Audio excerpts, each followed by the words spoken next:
Kaugnay pa rin ang pagdinig ng Senado sa flood control scandal, kapwa itinanggi ni dating DPWH Secretary Manuel Bunoan at ng isang dating DepEd Undersecretary na tumanggap sila ng kickback mula sa anumang proyekto. Itinanggi naman ng isa pang resource person na humingi siya ng listahan ng mga proyekto para naman kay Senador Cheese Escudero. Nagbabalik si Joseph Morong. Ayaw na makontempt ng Senate Blue Ribbon Committee, kaya bumalik daw sa Pilipinas si dating Public Works and Highway Secretary Manuel Bunoan nitong linggo, kahit napabalita na humingi siya ng extension na manatili sa Amerika para samahan ng asawang kailangang operahan. I was afraid, baka makontempt ako rito.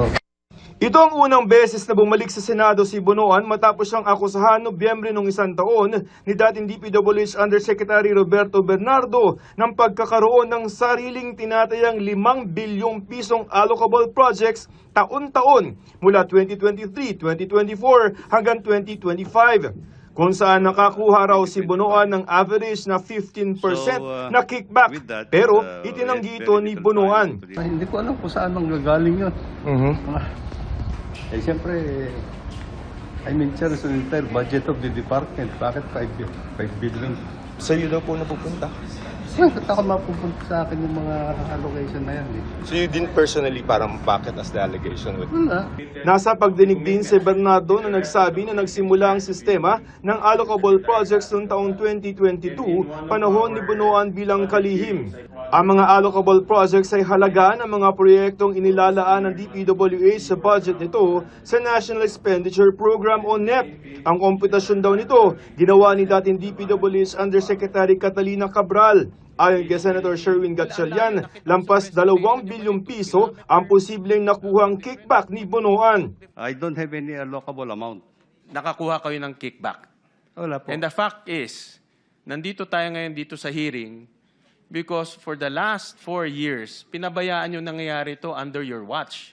Your Honor, as Secretary of the Department, I have general oversight. I have general oversight of all the implementation. Pero kung kasali ho kayo dito sa mga kickback, yung oversight na yan, walang kwenta ho yan. And this is what I deny, Your Honor. Ayon sa Department of Justice o DOJ, may reklamo na ng plunder ang National Bureau of Investigation o NBI laban kay Bunoan, kasama sina dating Senador Bong Revilla, Senador Jinggoy Estrada at dating House Appropriations Committee Chairman Saldi Co. Ayon sa DOJ, ang mga testimonya ni dating DPWH Undersecretary Roberto Bernardo dito sa Senado ay magagamit nila sa kanilang investigasyon para malaman kung sino ang dapat kasuhan ng plunder.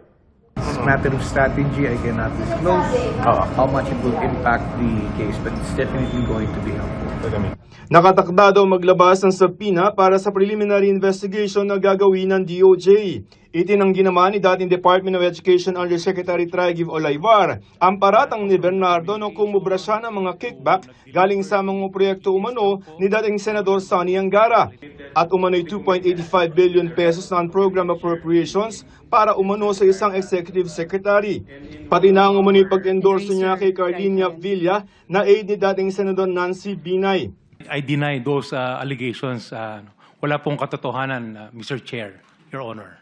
Lahat po from the communication to nag-deliver to kay ES daw po na wala naman po akong personality kay Executive Secretary. You're telling this committee that Mr. Bernardo is a liar. Dun po sa allegation niya sa akin, yun lang po yung kaya ko pong sagutin. Yes, that he is lying.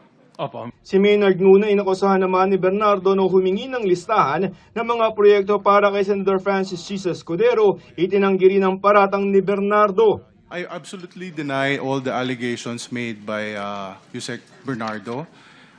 That's the reason why I already filed a case against Yusek on defamatory insinuations.